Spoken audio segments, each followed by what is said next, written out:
Hello friends, अस्सलाम वालेकुम। Direct जज का इंसाफ, वो जज जो कभी वकील न था। तारीख के अनपढ़ जज के बारे में। जस्टिस खड़क सिंह पटियाला के महाराजा के मामू थे। एक लंबी चौड़ी जागीर के मालिक थे।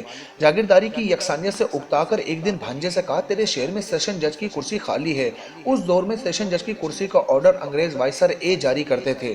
तो लॉर्ड साहब के नाम चिट्ठी लिख दे, मैं सेशन जज का परवाना ले आता हूँ। महाराजा से चिट्ठी लिखवाकर मोहर लगवाकर मामू लॉर्ड साहब के सामने हाजिर हो गए। वाइसराय ने पूछा, नाम? बोले खड़क सिंह। तालीम? बोले क्यों सरकार, मैं कोई स्कूल में बच्चे पढ़ाने का ऑर्डर लेने आया हूँ। वाइसराय हंसते हुए, सरदार जी कानून की तालीम का पूछा है। आखिर आपने अच्छे बुरों के दरमियान तमीज करनी है, अच्छों को छोड़ना है, बुरों को सजा देनी है। खड़क सिंह मूंछों को ताव देकर बोले, सरकार इतनी सी बात के लिए गधा वजन की किताबों की क्या जरूरत है। ये काम मैं बरसों से पंचायत में करता आया हूँ और एक नजर में अच्छे बुरे की तमीज कर लेता हूँ। वाइसराय ने सोच करके अब कौन महाराजा और महाराजा के मामू से उलझे, जिसने सिफारिश की है वही से भुगते, दरख्वास्त ली और हुक्मनामे जारी कर दिया। अब खड़क सिंह जस्टिस खड़क सिंह बनकर पटियाला तशरीफ ले आए। खुदा की कुदरत, पहला मुकदमा ही जस्टिस खड़क सिंह की अदालत में कत्ल का आ गया। एक तरफ चार कातिल कठहरे में खड़े थे, दूसरी तरफ एक रोती धोती औरत सर का दुपट्टा गले में लटकाए खड़ी आंसू पहुंच रही थी। जस्टिस खड़क सिंह ने कुर्सी पर बैठने से पहले दोनों तरफ खड़े लोगों को अच्छी तरह देख लिया। इतने में पुलिस अफसर आगे बढ़ा, जस्टिस खड़क सिंह के सामने कुछ कागजात रखे और कहने लगा, माय लॉर्ड, ये औरत क्रांति कौर है और इसका कहना है कि इन चारों ने मिलकर इसकी आंखों के सामने इसके खावंद का खून किया है। क्यों माई? जस्टिस खड़क सिंह ने पुलिस अफसर की बात पूरी भी नहीं सुनी और औरत से पूछने लगे, कैसे मारा था? औरत बोली, सरकार जो दाएं तरफ खड़ा इसके हाथ में पर्चा था, दरमियान वाला कई लेकर आया था और बाकी दोनों के हाथों में लाठियां थी। ये चारों कमात के ओले से अचानक निकले और मारामारी शुरू कर दी और इन जालमों ने मेरे सर के ताज को जान से मार दिया। जस्टिस खड़क सिंह ने मूंछों को ताव देकर गुस्से से चारों मुलजिमों को देखा और कहा, क्यों भाई, तुमने बंदा मार दिया? ना जी ना, मेरे हाथ में बेलचा था। कहीं नहीं, एक मुलजिम बोला।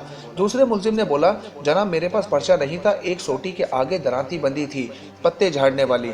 जस्टिस खड़क सिंह बोले, चलो जो कुछ भी तुम्हारे हाथ में था वो तो मर गया ना, पर जनाब हमारा मकसद तो ना उसे मारना था और ना जख्मी करना था। तीसरा मुलजिम बोला। जस्टिस खड़क सिंह ने कागजों का पलंदा अपने आगे किया और फैसला लिखने ही लगे थे कि एकदम से अदालत की कुर्सी से काले कोट वाला आदमी उठकर तेजी से सामने आया और बोला, माय लॉर्ड, आप पूरी तफसील से तो सुने। मेरे ये मौकिल तो सिर्फ इसे समझाने के लिए इसकी ज़मीन पर गए थे। वैसे वो ज़मीन भी अब मरने वाले के नाम मुंतकिल नहीं, उसके मरे बाप से। इनके हाथों में तो सिर्फ डंडे थे, डंडे भी कहाँ, वो तो कमाल से तोड़े हुए गन्ने थे।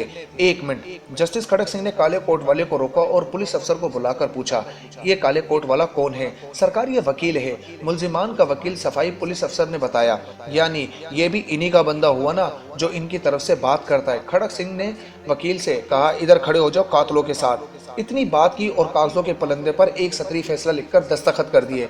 जस्टिस खड़क सिंह ने फैसला लिखा कि चार कातिल और पांचवा इनका वकील, पांचों को फांसी पर लटका दिया जाए। पटियाले में थरथली मच गई। ओए बच्चू, खड़क सिंह आ गया है जो कातिल के साथ वकील को भी फांसी देता है। कहते हैं कि जब तक खड़क सिंह सेशन जज रहे पटियाला रियासत में कोई कत्ल नहीं हुआ। तो फ्रेंड्स, आज का इन्फॉर्मेटिव पैगाम आपको कैसा लगा कमेंट बॉक्स में हमें ज़रूर बताइएगा और अब तक आपने हमारा यूट्यूब चैनल सब्सक्राइब नहीं किया तो हमारे यूट्यूब चैनल को सब्सक्राइब करना मत भूलिएगा। अस्सलाम वालेकुम।